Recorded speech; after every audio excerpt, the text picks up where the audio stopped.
என்னை இந்த உலகத்திற்கு கொடுத்த என் தாய் தந்தையரை வணங்குகிறேன். நமது குருபிரான், ஆசான், அருட்தந்தை வேதாத்ரி மகரிஷி அவர்களை வணங்குகிறேன். இந்த இணையத்தில் இணைந்திருக்கும் வேதாத்ரிய குடும்ப உறுப்பினர்களுக்கு வணக்கங்கள், வாழ்த்துக்கள். வாழ்க வளமுடன். நல்லதொரு வாய்ப்பை நல்கிய நார்வே, டென்மார்க் மனவளக்கலை மன்ற நிர்வாக உறுப்பினர்களுக்கு நன்றிகளும், வாழ்த்துக்களும். வாழ்க வளமுடன். நல்லதொரு வரவேற்புரை நல்கிய அருள்நிதி பாகிரதி அம்மா அவர்களுக்கும் இறைவணக்கம், குருவணக்கம் பாடி ஆழமான துரிய தவத்தை வழிநடத்திய சுகந்தி அம்மா அவர்களுக்கும் வாழ்த்துரை வழங்க இருக்கும் அருள்நிதி நகிலேஷ் ஐயா அவர்களுக்கும் இறுதியாக உலகநல வாழ்த்து பாட இருக்கும் அருள்நிதி நேசமலர் அம்மா அவர்களுக்கும் என்னுடைய நன்றிகள், வணக்கங்கள், வாழ்த்துக்கள். வாழ்க வளமுடன். இன்றைய சிந்தனைக்கான தலைப்பு எண்ணத்தின் அரசன் ஆகலாமா? எண்ணம் இல்லாத வாழ்க்கை இல்லை. எல்லோருக்கும் எண்ணம் வந்து கொண்டே இருக்கிறது. நாம் விரும்பியோ விரும்பாமலோ எண்ணம் வருகிறது. ஆனா இந்த எண்ணத்தை நாம் முதலில் எண்ணினோமா, உணர்ந்தோமா அப்படின்னு கொஞ்சம் சிந்தித்து பார்த்தால், நாம் இந்த உலகத்திற்கு வருவதற்கு முன்பே தாயினோட கருவறையில ஒரு 10 மாசம் நம்ம வாழ்ந்தோம். அப்புறம் தானே வந்தோம். அப்படி வரும் பொழுது அம்மா என்ன சொன்னாங்க? நல்ல குழந்தையா வளரணும், அறிவான குழந்தையா இருக்கணும், எல்லோரிடமும் பணிவா இருக்கணும் அப்படின்ற எண்ணத்த குழந்தைகிட்ட பேசிட்டே இருந்திருப்பாங்க. அப்படி பேசிட்டே இருக்கும்பொழுது, அம்மாவின் மனதில் அது எண்ணமாக இருக்கலாம். ஆனால் குழந்தை ஆகிய நாம் தாயின் வயிற்றில் இருக்கும்போது அது உணரத்தானே செஞ்சோம். சோ எந்த ஒரு செயலும் எண்ணமாக தோன்றி, உணர்வாக மாறி, பின்பு செயலாகிறது. இது எப்படி அப்படின்னு பார்த்தோன்னா, நெறைய பேர் சொல்லுவாங்க, "நான் இந்த கல்வி கற்கணும்னு நெனச்சேன். காலத்தால என்னால பண்ண முடியல." எனக்கு அந்த எண்ணம் இருந்துச்சு சூழ்நிலையில. அடுத்த ஜெனரேஷன் பார்த்தன்னா, அந்த எண்ணம் வந்து உணர்வாக அவங்கட்ட பதிஞ்சிடுச்சு. அந்த உணர்வு அந்த குழந்தைங்கள்ட்ட வந்து அது செயலாக்கிடும். நல்ல படித்து, நல்ல தேர்வுல நெறைய மார்க் எடுத்து, அந்த தாயோ, தகப்பனோ என்னெல்லாம் எண்ணுனாங்களோ, அதெல்லாம் அந்த குழந்தை மூலமா அது வந்து நிறைவேற்றிவிடும். நாம் பல தடவை கேள்விப்பட்டிருக்கோம். மனிதனுக்கு சராசரியாக நாளொன்றுக்கு 60,000 முதல் 70,000 வரை எண்ணங்கள் வருகிறது. ஸோ நம்ம வாழ்ற நேரம் அப்படின்னு பார்த்தா, ஒரு ஒரு 8 ஹவர்ஸ் நம்ம ஸ்லீப் எடுத்துட்டோம்னா, நம்ம ஒரு ஒரு 16 மணி நேரம் நம்ம இருக்கிறோம் அப்படின்னு பார்த்தா, ஆவரேஜா ஒரு 1 1/2 வினாடிக்கு ஒரு முறை எண்ணம் மாறிக்கொண்டே இருக்கிறதாம். அவ்வளவு எண்ணங்கள் நமக்காக இருக்கிறது. ஒவ்வொரு எண்ணமும் ஒரு ஒரு தன்மையை குறைக்கிறது. ஏற்கனவே சொன்ன மாதிரி எண்ணம் உணர்வாக, அந்த உணர்வு செயலாக மாறும்பொழுது, ஒரு ஆளுமை தரும். ஒரு பெர்சனாலிட்டி டெவலப் பண்ணும். ஒருத்தங்க எப்படி நம்ம டிஃபைன் பண்றோம் அப்படின்னா, அவங்க செயல்கள் மூலமா தான் நம்ம அவங்கள டிஃபைன் பண்றோம். ஸோ ஒரு செயல் எப்படி நடக்கிறது அப்படின்னா, இருமுறை அது செயலாக்கப்படுகிறது அப்படின்னு சொல்லுவாங்க. எப்படி? முதல் முறையாக இந்த செயல் செய்யணும். இப்ப அன்பர்கள் எல்லாம் காலையில வந்தோம். தவம் செய்தோம். இப்போ இந்த ஸ்பீச் அட்டெண்ட் பண்றோம். இப்போ இது என்ன இருக்கும்? முதலாவதாக நமக்கு எண்ணமாக உதித்திருக்கும். போணும், தவம் அட்டெண்ட் பண்ணணும், ஸ்பீச் கேட்கணும்னு சொல்லு. அந்த எண்ணம் தான் செயலாக 2வது முறையாக வடிவம் பெறுகிறது. சோ ஒரு செயல் 2 முறை நடைபெறுகிறது. விவேகானந்தர் என்ன சொல்றாங்கன்னா, செயல் முக்கியமா? அதாவது எண்ணம் முக்கியமா? வார்த்தைகள் முக்கியமா? அப்படின்னு கேட்கும்போது அவங்க சொல்றாங்க, வார்த்தைகள் கூட பல தடவ நம்ம வாழ்க்கையில ஃபீல் பண்ணுவோம். நான் இது நெனச்சேன். ஆனா அத கரெக்ட்டா நான் கம்யூனிகேட் பண்ணல அப்படின்னு சொல்லுவாங்க. சோ விவேகானந்தர் சொல்றாங்க, எண்ணங்கள் தான் அதிமுக்கியமானவை. அந்த எண்ணங்கள சரியா நம்ம கையாண்டுட்டோம் அப்படின்னா, வார்த்தைகளை நாம சரியா பேசிவிடுவோம். பேசுவதற்கு உள்ள மொழிய விட எண்ணங்களுக்கு மொழி அதிகமாக இருப்பதாக அறிவியல் அறிஞர்கள் சொல்கிறார்கள். எண்ணங்கள் எப்படி இருக்கும்? காற்றில் ஜீவிக்கும் அப்படின்னு சொல்றாங்க. காற்றில் எப்படி ஜீவிக்கும்? நாம எல்லாம் தவம் பண்ணோம். தவத்தோட எண்டுல வாழ்த்துறோம். ஏதோ ஒரு அன்பர்கள் இருக்கிறாங்க. வெளிநாட்டுல இருக்கிறாங்க. ஒரு ஒரு அம்மா ஒரு இடத்துலயும், பெண் ஒரு இடத்துலயும் இருக்கும்பொழுது, ஒரு உடல் ரீதியா ஏதோ ஒரு சின்ன ஒரு மாற்றம் வந்தா கூட, அந்த பெண் அம்மாக்கு ஃபோன் பண்ணி சொல்றாங்க, "அம்மா எனக்கு உடம்புல கொஞ்சம் பிரச்சனை இருக்கு.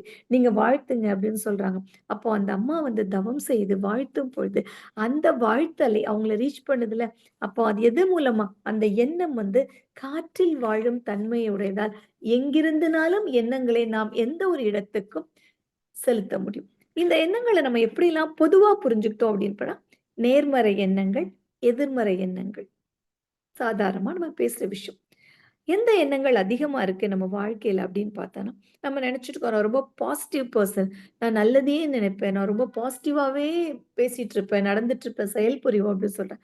ஆக்சுவலா ஆராய்ச்சியில என்ன சொல்றாங்க அப்படின்னு பார்த்தோம்னா, நேர்மறை எண்ணங்கள் 47% எதிர்மறை எண்ணங்கள் 53% நமக்குள்ளாக பயணித்துக் கொண்டே இருக்கு. நமக்கு தெரியாமலே அது நமக்குள்ளாக பயணித்து இருக்கிறது.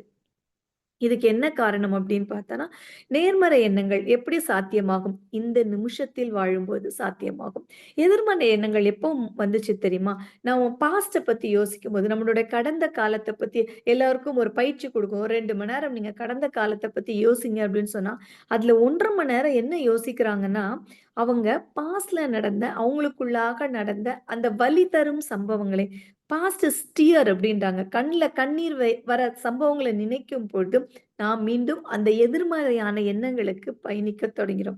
அண்ட் ஃபியூச்சர் எதிர்காலம் எப்படி இருக்குன்னா, ஒரு பயம். இன்னைக்கு எல்லாருக்கும் இருக்கு. எவ்வளவு நாள் வேலையில இருக்கிறோம்? எவ்வளவு நாள் இந்த நாட்டுல நான் நிரந்தரமாக இருக்க முடியும்? இன்னைக்கு இருக்கிற இந்த அறிவியல் வளர்ச்சியோட நம்மளால கோப் அப் பண்ண முடியுமா?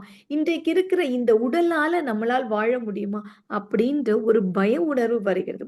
ஸோ பாஸ்ட் டியராகவும், ஃபியூச்சர் ஃபியராகவும் இருக்கும் பொழுது, இந்த நேர்மறை எண்ணத்தை நாம் விதைக்க வேண்டும் என்றால், இந்த நிமிடத்தில் வாழ வேண்டும். இந்த நிமிடத்தில் வாழும்போது என்ன யோசிக்கிறோம்னா, சுய முன்னேற்றத்தை நோக்கி யோசிக்கிறோம். சுய முன்னேற்றம். இந்த நிமிடத்தில் நான் உழைக்கும்போது, இந்த நிமிடத்தில் என்னோட செயல் என்னவாக இருக்குதோ, இதுதான் என்னோட எதிர்காலத்தை நிர்ணயிக்கப் போகிறது. அப்படின்ற ஒரு எண்ணம் வரும்பொழுது, அந்த பாசிட்டிவ் எனர்ஜி நமக்குள்ளாக வந்துட்டு நாம் என்ன பண்றோம் அப்படின்னா, சியர்ஃபுல்லாக பிரசன்ட்ட வந்து சியர்ஃபுல்லா வாழும் பொழுது, எல்லா நேரமும், எல்லா காலமும் நல்லதாகவே அமையும். இந்த விஷயங்களை நேர்மறை எண்ணங்கள், எதிர்மறை எண்ணங்கள், சுய முன்னேற்ற எண்ணங்கள். காமனா இத பலமுறை கேட்டிருப்போம். பல ப என்ன சொல்ல ஸ்பீச்ல கேட்டிருப்போம், புக்ல படிச்சிருப்போம். இன்னும் ஒரு எண்ணம் இருக்கு. இத பத்தி நம்ம யோசித்திருக்கிறோமா? இத பத்தி யோசித்தவர்கள், அந்த எண்ணத்துக்கு அழுத்தம் குடுத்தவர்கள், அந்த எண்ணத்தை தனக்குள்ளாக மாற்றியவர்கள் யாராக இருந்தார்கள்? ஞானிகளாக, மகான்களாக, அரசனாக, அறிவியல் வல்லுனர்களாக இருந்தார்கள். அவங்க அந்த எண்ணத்துல என்ன பண்ணாங்கன்னா, ஆழ்ந்த சிந்தனையை தூண்டும் ஆக்கப்பூர்வமான எண்ணங்களே எண்ணினார்கள். நம் எண்ணங்கள்லாம் சிந்தனையை தூண்டுதா அப்படின்னா, ரொம்ப கொஞ்சம் எண்ணங்கள் தான் சிந்தனை தூண்டுதே தவிர, சுய முன்னேற்றத்த தான் நெறைய தூண்டுது. இத உணர்ந்த மகான்கள் எல்லாம் இத பத்தி என்ன சொன்னாங்க? "எல்லா உயிர்களும் இன்புற்று இருக்க வேறொன்றேன் அறியேன் பராபரமே" அப்படின்னு சொன்னாங்க. அந்த எண்ணத்தால, அந்த எண்ணத்துக்கு அழுத்தம் குடுத்து, அவங்க அரசனாக மாறும் பொழுது, எல்லா உயிர்களையும் சமமாக பார்த்தார்கள். வள்ளலார் நமக்கு தெரியும். "அருட்பெரும் ஜோதி, அருட்பெரும் ஜோதி, தனிப்பெரும் கருணை, தனிப்பெரும் கருணை" அப்படின்னு சொன்னாரு. ஸோ, தன்னை மட்டும் இல்லாமல் எல்லாவற்றையும் சமமாக பார்க்கும் அந்த நிலைக்கு அவங்க வந்தாங்கன்னா, அதற்கு காரணம் ஆக்கப்பூர்வமான அவர்களுடைய எண்ணங்களே. நாம் எல்லாருக்கும் பாரதி தெரியும். பாரதிய பத்தி நான் படிக்காமல் அந்த வாழ்க்கைய நம்ம கடந்து வந்திருக்க வாய்ப்பே கிடையாது. பாரதி வந்து ரொம்ப ஒரு எல்லாரையும் ஒரு சுய முன்னேற்றத்த வந்து ரொம்ப புஷ் பண்ண ஒரு எல்லாமே பேசின ஒருத்தர் வந்து பாரதி. அவருக்கு வந்து பெரிதினும் பெரிது கேள்னு ஒரு எண்ணம் இருந்துச்சாம். ஆனா இன்னைக்கு அத பார்க்கும்போது அது ரொம்ப சின்னமா எண்ணமா இருக்குது. அவரோட கவிதைகள், அந்த தொகுப்புகள் எல்லாம் சேர்த்து ஒரு புத்தகமாக வெளியிடணும் அப்படின்னு நினைச்சாராம். அந்த காலகட்டத்தில, அன்றைய சூழ்நிலையில், அன்றைய பொருளாதார அவருடைய வளர்ச்சியில வந்து, அது வந்து சாத்தியப்படாமல் ஆயிற்று. சாத்தியப்படாம ஆனப்போ கூட, அவர் வந்து மனசு தளரவே விடலையாம். "வெள்ளத்தனைய மலர்நீட்ட மாந்தர்த்தம் உள்ளத்தனையது உயர்வு" திருக்குறள நெனச்சுட்டார். நம்ம எவ்வளவு அந்த எண்ணத்துக்கு அழுத்தம் அழுத்தம் குடுக்குறோமோ, அது வந்து காலத்தால் நிறைவேறும்னு நெனச்சாராம். பட் அவரு காலத்துக்கு பின் இன்றைக்கு பார்த்தனா, இந்த உலகத்துல இருக்க எல்லா நூலகங்கள் சென்றாலும், பாரதியோட புத்தகம் இல்லாத ஒரு நூலகத்தை நம்மால் பார்க்க முடியாது. ஸோ, எந்த விதமான அழுத்தம் குடுத்த அவர்கள் காலத்தில் அது நடைபெறா இருந்தா கூட, பிற்காலத்துல நடைபெறுது எப்படி அப்படின்னு பார்த்தோம்னா, அந்த எண்ணத்துக்கு அவங்கள் அரசனாக தேர்ந்தார்கள். இது நடக்காதான்ற யோசனைக்கு அவங்க போவே இல்ல. இது நடந்தே தீரும். அப்படி ஒரு ஸ்ட்ராங்கான அந்த மேனிஃபெஸ்டேஷன் அவங்களுக்குள்ளாக போட்டாங்க. இந்த எண்ணம் நடக்கணும், நிறைவேறணும். எண்ணம் நடக்கணும். நான் ஒரு ஒரு குழந்தைட்ட கேட்டா அது என்ன சொல்லும்? நான் நல்ல கல்வி வேணும், நெறைய படிக்கணும், நல்ல வேலை கிடைக்கணும். அந்த வேலை கிடைச்சப்புறம் என்னோட வாழ்க்கை தேவைகள் எல்லாம் நான் வாங்கணும். அதுக்கப்புறம் என்னுடைய அ கனவெல்லாம் நிறைவேறணும் அப்படின்னு சொல்லுவாங்க. இது எல்லாம் நிறைவேறணும்னா என்ன வேணும்? முதலாவதாக ஒரு எண்ணத்தை நிறைவேற்றுவதற்கு நமக்கு என்ன வேணும் அப்படின்னா, ஒரு ஸ்ட்ராங்கான உடம்பு வேணும். உடல் அளவில் நாம் வந்து நிமிர்ந்து நிக்க வேண்டும். அ ஆசைப்பட்டதெல்லாம் கிடைச்சிடுச்சு. அத அனுபவிக்க அந்த உடம்பு இருந்தா தானே சாத்தியமாகும். அந்த உடம்பு எப்படி இருக்க வேண்டாம்? நிமிர்ந்து நிற்க வேண்டும். எப்படி நிமிர்ந்து நிற்க வேண்டும் அப்படின்னா, 60 வயசு, 70 வயசு தாண்டினப்போ கூட நல்ல உடல் வலிமையோட, கூன் விழாது, நிமிர்ந்த நெ நடையோட, அந்த வயோதிகத்த ரொம்ப சந்தோஷமா ஏத்துக்கிற அந்த உடல் தகுதி ரொம்ப ரொம்ப முக்கியம். நமக்கெல்லாம் தெரியும். நம் மகானோட உயரிய எண்ணம் என்ன அப்படின்னு பார்த்தோன்னா, உலக அமைதி. இந்த உலக அமைதி தான் வேணும்னு ஒரு குறிப்பிட்ட காலத்துல மகான் புரிஞ்சுட்டாங்க. இத வந்து மக்களிடம் எடுத்து செல்லணுமே! அப்ப மக்களிடம் எடுத்து செல்லனா இந்த காலகட்டம் மாதிரி, அப்போ வந்து இவ்ளோ சயின்டிஃபிக்கல் இன்வென்ஷனும், இந்த Zoom மீட்டிங்கும் இருந்துச்சு அப்படின்னா, ஒரு இடமாக டிராவல் பண்ணி அந்த தத்துவங்கள மகான் நமக்கு குடுத்தாங்க. அப்படி குடுக்குற காலத்துல 60 வயசுக்கு பின்பு தான் மகான் வந்து வெளிநாடுகளுக்கு டிராவல் பண்ண ஆரம்பிச்சாங்களாம், புத்தகங்கள படித்தது. அதுக்கப்புறம் 80 வயசு வரைக்கும் அவங்க டிராவல் பண்ணாங்களாம். இந்த 20 வருட காலகட்டத்தில 22 முறை அவங்க வந்து டிராவல் பண்ணியிருக்காங்க. டிராவல் பண்ணி இந்த உலக அமைதிக்கு அவங்க அந்த ஒரு நாடா சென்று வகுப்புகள் எடுத்து, பயிற்சிகள் கொடுத்து, மக்களிடம் வந்து அந்த எண்ணத்தை விதைகளாக விதைத்து விட்டு சென்றிருக்கிறார்கள். அப்ப இவ்வளவு டிராவல் பண்ணும் பொழுது, அது வந்து என்ன சொல்றது? உடம்பை தன்னை பாதிக்காம இருக்கணும்னா, அவங்க உடற்பயிற்சி, அவங்க 90வது வயசு பிறந்த நாள்ல அவங்க சொன்னாங்களாம். "இன்று காலை கூட நான் உடற்பயிற்சி, காயக்கல்பம், அகத்தவம் செய்து தான் இந்த மீட்டிங்க்கு வந்திருங்க" அப்படின்னு சொன்னாங்க. ஸோ உடலை உறுதி செய்தால் மட்டுமே, அந்த எண்ணம் வந்து நாம் செய்வதற்கு நாம் முதல் தகுதியாக அதை வைக்க வேண்டும். அடுத்ததாக, உடல் தகுதி மட்டும் இருந்தால் போதுமா? உடல்ல ரொம்ப ஸ்ட்ராங்கா இருக்கிறவங்களால எல்லாமே அச்சீவ் பண்ண முடியுமான்னா, அவங்க மனசு அத விட ஸ்ட்ராங்கா இருக்க வேண்டும். மனசு ஸ்ட்ராங்கா இருக்கணும் அப்டின்னா, பாரதியோட கவி, "எண்ணிய முடிதல் வேண்டும், நல்லவே எண்ண வேண்டும், திண்ணிய நெஞ்சம் வேண்டும், தெளிந்தனள் அறிவு வேண்டும்." எல்லாருக்கும் அறிவு இருக்கு. அறிவில்லாம இருப்பதற்கு வாய்ப்பே இல்ல. அந்த அறிவுல எந்த அறிவு ரொம்ப வேண்டும்? தெளிந்த நல்லறிவு வேண்டும். அதாவது நல்லது நினைத்தாலும் அது அறிவுதான். ஒரு தவறான ஒரு செயல் நடந்தாலும் அது அறிவோட வெளிப்பாடா இருந்தாலும், எது நல்லறிவு அப்படின்றதுக்கு பிரித்து பார்ப்பதற்கு ஒரு அறிவு வேண்டுல்ல. அந்த அறிவு நமக்கு கிடைக்கணும்ன்றதுக்காக, மகான் வந்து மனதை வந்து செம்மைப்படுத்தினார்கள். மனதுக்கு பயிற்சி கொடுத்தார்கள். 2வதாக மனதளவில் நிமிர்ந்து நிற்க வேண்டும். உடல் அளவில் பயிற்சிகள் மூலமாக நிமிர்ந்து விட்டோம். மனதளவில் எப்படி நிமிர்ந்து நிற்க வேண்டும் அப்படின்னா, மகரிஷி நமக்கு அகத்தாய்வு பயிற்சிகளை கொடுத்தார்கள். இந்த அகத்தாய்வு அகத்தவ பயிற்சிகளை கொடுத்தார்கள். பின் அகத்தாய்வு பயிற்சிகள் செய்தோம். இந்த அகத்தவம் செய்யும் பொழுது என்ன நடந்துச்சு அப்படின்னா, மன அலைச்சூழல் படிப்படியாக குறையும் பொழுது, எண்ணியவெல்லாம் எண்ணியபடியே ஆகும். நான் நினைத்ததெல்லாம் அப்படியே நடந்தது. இது யாருக்கு பாசிபிளா இருந்துச்சுன்னா, ஞானிகளுக்கு, மகான்களுக்கு. அவங்களுக்கு எப்படி இது பாசிபிளா இருக்குதுன்னு பார்த்தா, ஞானிகள், மகான்கள், அறிவியல் வல்லுனர்கள் எல்லாம் நினைத்ததை நடத்துவார்கள்.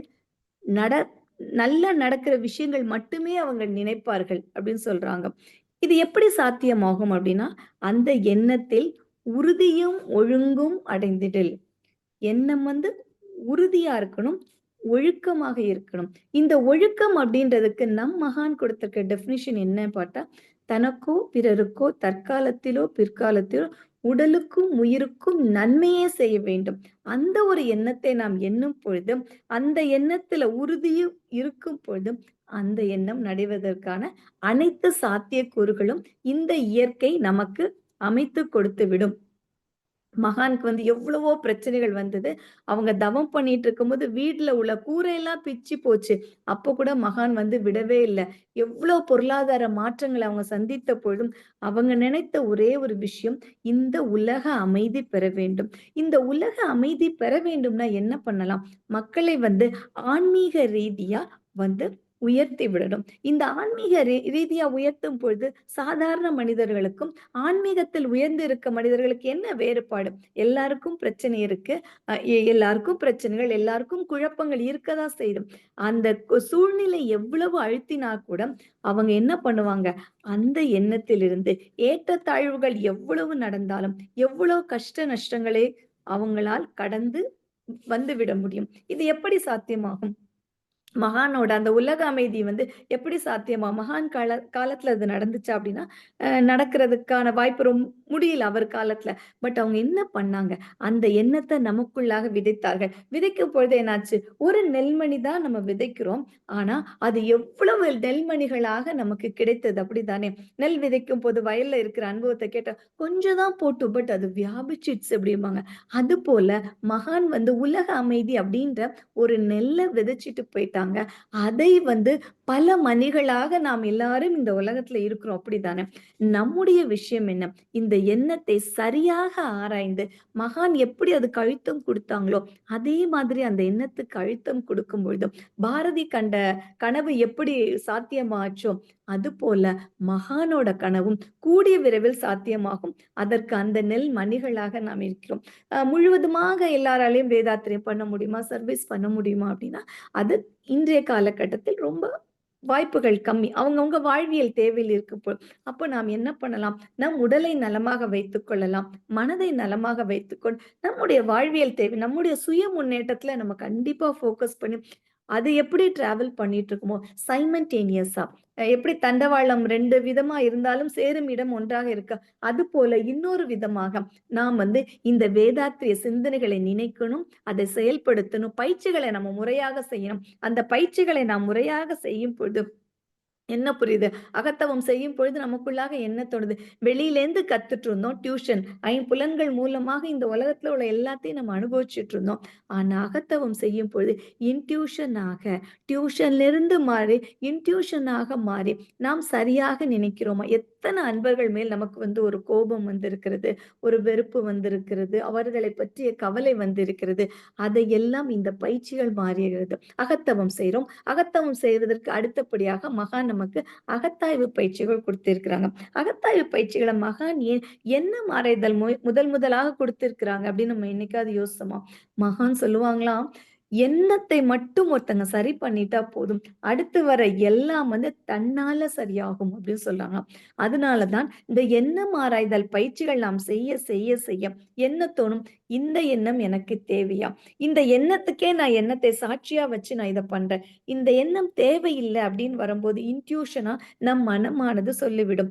இது தேவையில்லாத எண்ணம். சொல்லுவாங்க, வேர் யுவர் எனர்ஜி கோஸ். உங்களோட எண்ணம், உங்களோட where your thought goes, your energy flows அப்படிம்பாங்க. உங்க எண்ணங்கள் எங்கெல்லாம் போகிறதோ, அங்க உங்க ஆற்றல்களும் போகும். இப்ப வேண்டாத ஒரு விஷயத்த நினைக்கும் பொழுது, அங்க தவம் செய்து, நம்ம அகத்தவம், அகத்தாய்வு செய்து, உடற்பயிற்சி செய்து, காயக்கல்பம் செய்து, அந்த எண்ணம் என்ன எண்ணம்? தேவையில்லாத எண்ணம் செலுத்தும் பொழுது, அந்த நபர் மீதோ, பொருள் மீதோ அந்த எண்ணம் போகும்போது, அந்த எனர்ஜி கொஞ்சம் கொஞ்சமாக குறைந்து கொண்டே இருக்கும். சோ, அகத்தவம், அகத்தாய்வு செய்து தெரிஞ்சுட்டோம் அப்படின்னா, சரியான எண்ணத்தை மட்டும் தான் நம்மால் நினைக்க முடியும். அந்த சரியான எண்ணத்த நம்ம தெரிஞ்சுட்டோம். அப்படி தெரிஞ்சுட்டா மட்டும் போதுமா? அந்த எண்ணத்த நாம் செயல்படுத்த தொடங்க வேண்டும். எப்படி செயல்படுத்த தொட வேண்டும்? அதை ஆராய்ச்சி செய்து செயல்படுத்த தொட வேண்டும். ஆராய்ச்சி செய்து சில நேரங்களில் எல்லாம் என்றோம், ஆராய்ச்சி சென்றோம், செயல்படுத்த முயற்சி பண்றோம். ஆனால் அது ஏன் நடைபெறாம இருக்கிறதுன்னு கேள்வி வரும் பொழுது, பாரதி கண்ட பெரிதினும் பெரிது கேளை நினைக்க வேண்டும். மகாநாட உலக அமைதியை நாம் நினைக்க வேண்டும். ஆங்கிலத்தில் ஒரு பாடல் இது. அத நான் தமிழாக்கத்த சொல்றேன். ஒரு உடம்பு முடியாத ஒரு அன்பர் உட்கார்ந்து இருக்கிறாரு. ஒரு ஐசியூலயே இருந்திருக்கிறாரு. அவரால அதிகபட்சமா ஒரு 10 நிமிடம் மட்டும் தான் அமர்ந்திருக்க முடியும். அதுக்கு மேல முடியாது படுத்துவார். அப்படி அமர்ந்திருக்கும் பொழுது, அவருக்கு ஒரே ஒரு விஷயம் செய்ய முடிஞ்சு. காலு கீழ உணர்வு இல்ல. கைகள் மட்டும் உணர்வு நிலையில இருக்கு. அந்த அன்பர் ஒரு நல்ல பெயிண்டர் போல, நல்ல படம் வரையும் அன்பர் போல. அவர் என்ன பண்ணுவார், அந்த 10 நிமிடம் இருக்கும்போது ஏதாவது ஒரு படம் வரைந்து கொண்டே இருப்பாராம். அவர் இருந்த அந்த பெட்டு பக்கத்துல ஒரு விண்டோ, ஜன்னல் இருந்துச்சு. அந்த ஜன்னல் வழியாக டெய்லி காலையில பார்த்துட்டு இருப்பாராம். ஒரு மரம் இடிந்து ஒரு செவத்து மேல அப்படியே சாஞ்சு நின்னுச்சாம். இந்த அன்பர் அத பார்க்குறாரு. முதல் நாள் படம் வரையிறாரு. அடுத்த நாள் திருப்பி அதே படத்த வரையும் பொழுது, இந்த உடைந்த அந்த சரிந்து விழுந்த அந்த மரம் வந்து திருப்பி வளர்வது போலவும், அது துளிர்விட்டு, அது காய் வந்து, கனி வந்து, நல்ல மரமாக, விருட்சமாக இருப்பது போலவும், இந்த அன்பர் அந்த மரத்திலிருந்து கனியை எடுத்து உண்பது போலும், அந்த ஒரு ஒரு நாளா அந்த படத்த டெவலப் பண்ணி கொண்டு வந்துட்டே இருக்கிறாரு. ஒரு 10, 15 நாள் ஆனப்பறம், அந்த படம் முழுவதுமாக வரைந்து முடிக்கப்பட்டது. திருப்பி டெய்லி காலையில 10 நிமிடம் முற்காலும் பொழுது அவர் என்ன பண்ணுவார்ன்னா, அந்த படத்த எடுத்து பார்த்துட்டே இருப்பாராம். இந்த பார்க்க அவரோட மனசுல என்ன எண்ணம் தோணுச்சுன்னா, அந்த கனியை நான் சென்று பறித்து உண்ண வேண்டும். அப்படின்ற எண்ணத்த மட்டும் அவர் போட்டுட்டே இருந்தாராம். காலம் அப்படியே போயிட்டு 2 மாதம், 3 மாதம் சென்ற பின்பு அந்த அன்பர் மெதுவாக நடக்கத் தொடங்கினாராம். ஒரு 6 மாதம் ஆன பின் மருத்துவர் சொல்லியிருக்காரு, "நீங்க சரியாயிட்டீங்க. நீங்க டிஸ்சார்ஜ் ஆயி வீட்டுக்கு போய்க்கலாம்" அப்படின்னு சொன்னாரு. வீல் சேர்ல உட்காராரு. கொஞ்ச காலம் 2 வருடம், 3 வருடம் ஆகும் பொழுது, அந்த எண்ணத்த டெய்லி அந்த பிக்சர அவரு பார்த்துட்டே இருக்கிறாராம். அத பார்க்க அத மனசுல போட்டு போட்டு தெளிந்த நல்ல அறிவோடு அதுக்கு அழுத்தம் குடுத்து என்ன ஆகுது, 3 வருடம் கழித்து அவரு கால் சரியாகி அதே இடத்துக்கு சென்று பார்த்திருக்கிறார். அந்த மரம் அவர் அந்த பிக்சர் வரைஞ்சது போலவே என்ன ஆகுதுன்னா, நிமிர்ந்து நின்று காயாக, கனியாக இருக்கிறதாம். இந்த அன்பர் அந்த பழத்தை எடுத்து உண்டாராம். அதுபோல பல நேரங்களில் நமக்கு என்ன தோணும்? டெய்லி எக்சர்சைஸ், காயகல்பம், மெடிடேஷன் பண்ணணும்னு தோணும். பட் சில சூழ்நிலையாக உண்மையாலுமே சில தவிர்க்க முடியாத சூழ்நிலைகளால நாம் அதை பண்ண முடியாமல் போகிவிடலாம். ஆனா அந்த நேரத்துல நம்ம என்ன பண்ணும்? எண்ணத்துக்கு அழுத்த பதிவு குடுக்க தினமும் நாம் உறங்கும் பொழுதும், காலையில் முழிக்கும் பொழுதும் இந்த எண்ணங்களுக்கு நாம் அழுத்தம் குடுக்க நாம் பயிற்சிகளை தொடங்கிறோம். அதனால் தான் மகான் வந்து இந்த வேதாத்திரிய கல்விய வந்து கல்வியாக கொடுத்து பயிற்சியாக குடுத்தார். பயிற்சியாக செய்ய நம் உடம்பிலும், மனதிலும் வந்து பலவிதமான மாற்றங்களை அது ஏற்படுத்தும். அந்த மாற்றங்களை ஏற்படுத்தும் பொழுது நமக்குள்ளாக என்ன கிடைக்கிறது? தன்னிலை விளக்கம் கிடைக்கிறது. தன்னிலை விளக்கத்துல நாம் என்ன நினைக்கிறோம்? என்ன தோன்றுகிறது? இன்னது செய்தால் இன்னது விளைவும். அந்த உயர் தத்துவமான அந்த செயல் விளைவு தத்துவத்தை நாம் உணர்கிறோம். அந்த செயல் விளைவு தத்துவம் தோன்ற அந்த நிமிஷம் நமக்கு என்ன தோணுதுன்னா, நல்ல எண்ணங்களை எண்ண வேண்டும். நல்ல எண்ணங்களை எண்ணினால் மட்டும் தான் அதனுடைய பலன்கள் நல்லதாக இருக்கும். நம்மை பற்றியே சிந்தித்துக் கொண்டிருக்கிறோம். நம் குடும்பத்தை பற்றி, நம் சுய முன்னேற்றத்தை பற்றி சிந்தித்துக் கொண்டே இருக்கும் நான், மகானான மகானுடைய இந்த பெரிய கனவையும் சேர்த்துக்கொண்டு சிந்திக்கும் பொழுது, அகத்தவம் செய்யும் பொழுது, அகத்தாய்வு செய்யும் பொழுது, சங்கல்பம் செய்யும் சங்கல்பம் எவ்வளவு அழுத்தமாக கொடுக்கிறோமோ, அவ்வளவு சீக்கிரம் நம்மளுடைய எண்ணங்கள் எல்லாம் செயலாக முடியும் என்று முழுவதுமாக நம்புகிறோம். இத பல தருணங்கள்ல நம்ம உணர்ந்திருக்கோம். அப்படித்தானே? சோ, நாம் வந்து எண்ணமே எக்காலத்திற்கும் வாழ்க்கையின் சிற்பி. அவரவர் வாழ்க்கையின் சிற்பி அவரவர் எண்ணங்களே. எண்ணி எண்ணிடே இனிதே பயக்கும். அந்த எண்ணத்த பாசிட்டிவா போட என்ன ஆகும் அப்படின்னு பார்த்தோன்னா, அது நமக்கு நன்மையே செய்யும். அருள் தந்தையின் உயரிய எண்ணமான உலக அமைதியே காலத்தால் நிறைவேற வேண்டுமெனில் நல்ல எண்ணத்தை ஆராய்ந்து, மனதில் விதைத்து, அதை சங்கல்பமாக நிறைவேற்றும் பொழுது, நாமும் நலமாக இருந்து, நம்மை சுற்றியிருக்கும் அனைத்து அன்பர்களும் நலமாக இருந்து, படிப்படியாக இந்த நலன், இந்த உலகம் முழுவதும் விருட்சமாக இந்த விதை உலகம் முழுவதும் விருட்சமாக இருக்கும் பொழுதும், ஒவ்வொருவரும் நாம் மட்டும் இல்ல, இந்த உலகத்தில் உள்ள ஒவ்வொருவரும் எண்ணத்தின் அரசனாக மாற வேண்டும். மகானோட எண்ணம் என்ன அப்படின்னா, எல்லாரையும் குருவாக மாற்றிவிட வேண்டும் தான் அவர் நினைச்சார். ஒரு குரு இருந்துச்சு. யூசுவலா ஒரு குரு இருப்பாங்க. அவங்கள ஃபாலோ பண்ணி அவங்களோட சீடர்கள் இருப்பாங்க. பட் நம் மகான் என்ன சொன்னாங்க?